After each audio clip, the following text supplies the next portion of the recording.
On va revenir sur cette procédure annoncée par le procureur de la CPI avec vous, Patrick Lühlmann. Vous en avez dit déjà beaucoup dans votre billet. Mais comment vous avez réagi, vous, quand vous avez lu ou entendu cette déclaration? Est-ce que ça vous a surpris ou, au fond, cette instrumentalisation politique des instances, des institutions internationales, elle est là depuis un moment et elle se confirme aussi, même avec l'ONU, l'UNRWA, depuis le 7 octobre notamment?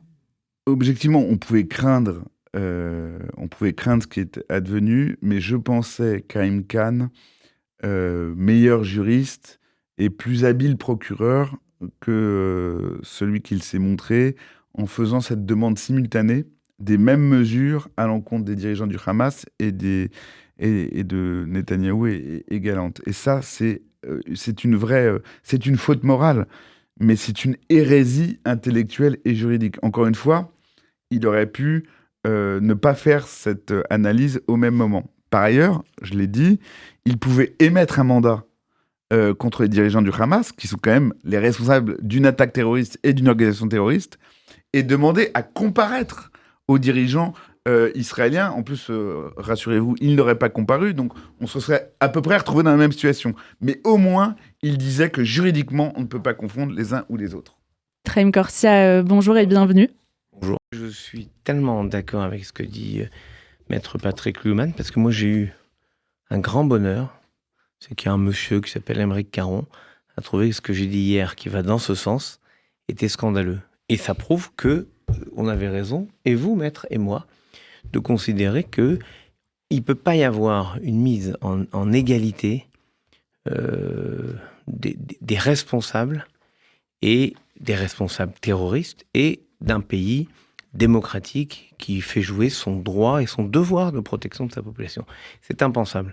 Donc on a beau me dire que je suis pas diplômé en géostratégie internationale. C'est pas vrai, quand on est rabbin, on est juriste. Avant toute chose. Oui, mais en plus, il se trouve que je dois avoir quelques diplômes qui traînent dans ce domaine. Mais je trouve que là, il y a eu quelque chose. Et d'ailleurs, le ministre des Affaires étrangères l'a précisé hier à l'Assemblée nationale, parce que le premier communiqué était quand même assez ambigu. En tout cas, il y avait une façon de lire qui laissait planer le doute sur la position de la France. Et le ministre, très précisément, a bien expliqué qu'il n'était pas dans l'intention de la France d'envisager même l'idée de mettre en équivalence la responsabilité des uns et des autres et le devoir naturel d'un pays à se défendre. Donc ça me paraissait fondamental de pratiquement rentrer dans le studio pour dire que Maître Lühlmann avait raison, ce qu'en général je fais avec plaisir. Mais c'est vrai que de toute façon, on va se mettre d'accord, on est devant la justice internationale. Les crimes contre l'humanité, les crimes de guerre, ils ont dans des catégories juridiques un peu compliquées, mais chacun, y compris et en premier lieu d'ailleurs, les victimes doivent pouvoir appréhender ce dont on parle. C'est pas une question de technicité. Et ce que dit le grand rabbin de France avec la sagesse qui le caractérise, c'est que c'est finalement le bon sens est heurté très profondément. Quand vous avez soit des organes juridictionnels, soit des décisions de justice qui heurtent le bon sens, ça ne va jamais dans la bonne direction. C'est pas pour rien que notre droit, notre code donnait les décisions les plus graves à des jurys populaires. Parce que, mine de rien, on sait comment, quand c'est très grave, rendre la justice. Et là, on voit bien que on est en train de fabriquer une monstruosité qui ne résiste pas à l'examen. Et que je sache, personne n'a jamais convoqué devant aucun tribunal les responsables des bombardements de Dresde, qui étaient des bombardements c'est ce que je viens de dire. Bravo, parce que personne ne fait des bombardements ou une guerre avec plaisir, avec bonheur. Ça n'existe pas. La réalité, c'est que on est contraint de faire la guerre. Et moi, je reviens dans mon domaine, si vous voulez, dans la Bible. Je sais à quel point, même pour le roi David, ça a été dur. Quand David a fini les guerres que Dieu lui a demandé de faire, il dit à Dieu, mon Dieu, j'aimerais maintenant construire le temple. Et Dieu lui dit, tu peux pas. Tu as du sang sur les mains. David lui dit, mais c'est toi qui m'as demandé de faire ces guerres.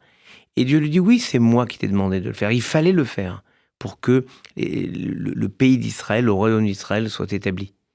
Mais tu as du sang sur les mains parce que personne ne garde son innocence en faisant la guerre. C'est ton fils Salomon qui construira le temple. Donc oui, il y a, je trouve, un véritable courage moral de toute la population israélienne, parce que on dit le gouvernement, ceux qui disent le gouvernement. Mais qui sont ces soldats qui font la guerre? Ils ont 18 ans, 19 ans. Ce pourrait être des gamins. On voit la photo de certains otages, ils ont cet âge-là. Donc personne ne va faire la guerre en disant je fais Mortal Kombat ou je sais pas quel jeu vidéo. Non, c'est pas un jeu vidéo.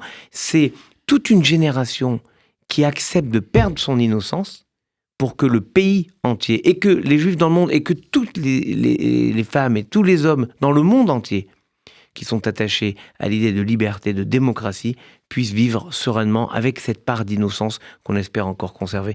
Donc on devrait remercier ces soldats au lieu de commencer à les menacer de tribunaux internationaux, ce qui est une façon de leur dire finalement vous n'êtes pas dans notre monde. Voilà ce que ça veut dire. Et je trouve que, bon, d'abord finalement, Maître Kluman l'a sûrement dit, mais la Cour pénale internationale n'a pas encore dit ce qu'elle allait faire. Il y a le procureur a envie, oui. Il voudrait. Bon, bah, il veut, mais il peut rêver aussi. Il voudrait bien, mais il peut point. Il y a une chose sur laquelle je voudrais entendre le grand Orban de France, pardon Elsa, pardon Laurence, mais... On va faire notre contre nous. Hein. Allez-y. Imaginez que demain, ou dans un mois, la Chambre préliminaire émette les mandats d'arrêt, notamment contre le Premier ministre et le ministre de la Défense. Ça serait, avant toute autre chose, il n'y aura pas de conséquences directes. Poutine n'est pas sous écrou. Mais ça serait vraiment une manière immonde de criminaliser Israël. Pour les raisons de ce que vient de vous dire Chaim Corsia. Vous vous rendez compte, le chef de gouvernement, le ministre de la Défense, qui n'ont là agi pas pour leur vengeance personnelle, pas pour leur pouvoir personnel. Ils ont agi, on va dire, fonctionnellement. Protection de la population, libération des otages. Eh bien, ils seraient considérés comme des criminaux internationaux visés par un mandat d'arrêt. C'est la criminalisation ultime de l'État d'Israël et du sionisme, à mon avis. Ceci dit, vous avez évidemment raison. Mais ceci dit, on a quand même vu des juges et des policiers débarquer à 6h30 du matin chez des ministres français pour, en fait, criminaliser leur gestion du Covid, alors que... Ils n'ont pas été arrêtés, hein. Non, mais une perquisition, c'est jamais fun. Et je pense qu'il y a un dévoiement de la justice dans cette hyper-judiciarisation de la société. On oublie parfois ce dont vous parlez très justement, à savoir le bon sens. Parce que n'oublions pas que la justice est rendue au nom du peuple français, en France. Et je crois que si on parle de Cour pénale internationale, il faut qu'il y ait une forme d'adéquation avec l'évidence. Et plus que n'importe quel pays, et puisque on n'a jamais vu des pays démocratiques voir leurs dirigeants traîner devant cette Cour pénale internationale, ce serait vraiment faire d'Israël le juif des nations. Et il n'est pas question qu'on accepte ça comme un fait établi. Non, ils ne peuvent pas le faire parce qu'il en va du bon sens humain, humaniste, de tout ce que l'État d'Israël essaie de faire partout, en toutes circonstances.